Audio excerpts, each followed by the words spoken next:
The rocket came through here, piercing the wall.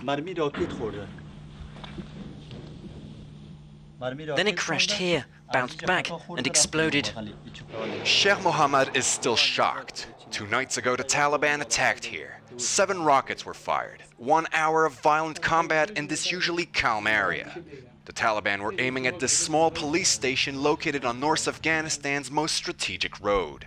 A few kilometers away in the city of Kunduz, the police headquarters are almost completely deserted. Most of the men are engaged in combat operations in the neighboring district. Our enemies have ambushed our policemen. A mine exploded near a bridge last week here. 4 American soldiers were killed. A rise of Taliban attacks against convoys coming from Pakistan has pushed NATO forces to look to the north to find new supply routes. The problem is this transit axis is also of great interest for the insurgency. Taliban attacks against truck drivers are increasing. This man, who prefers to remain anonymous, has witnessed the violence.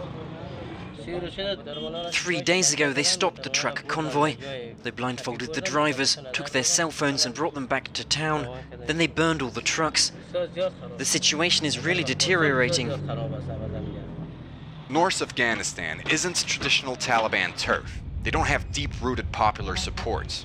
However, anger against the Afghan government is mounting. Here in the Takhar province, we met with village chiefs. They accuse Kabul-backed warlords of stealing land and properties. There's been so much violence here.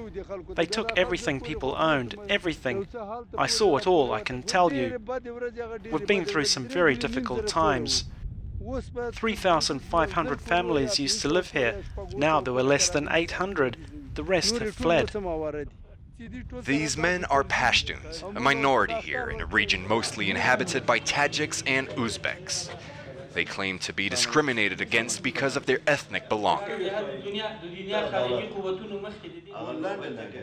Warlords have chased us from our villages.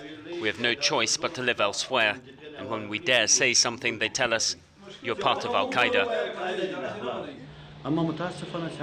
The people who have the power, the former commanders who own the weapons, they're the ones who've stirred up ethnic tensions.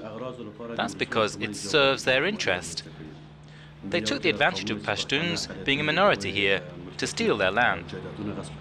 Afghan President Hamid Karzai has no control over these warlords. In fact, he's reached out for their support in these elections. Tensions are escalating to a critical level here. For some local chiefs, there aren't many solutions left. We're ready to die. Up until now, we've been very patient, but now enough is enough.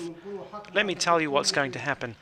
Either we attack first, or they'll attack us in the end.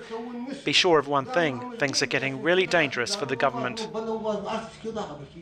Threats which have been carried out recently in this very same province. On July 26, General Fahim, President Hamid Karzai's running mate in these elections, miraculously survived a rocket attack on his convoy.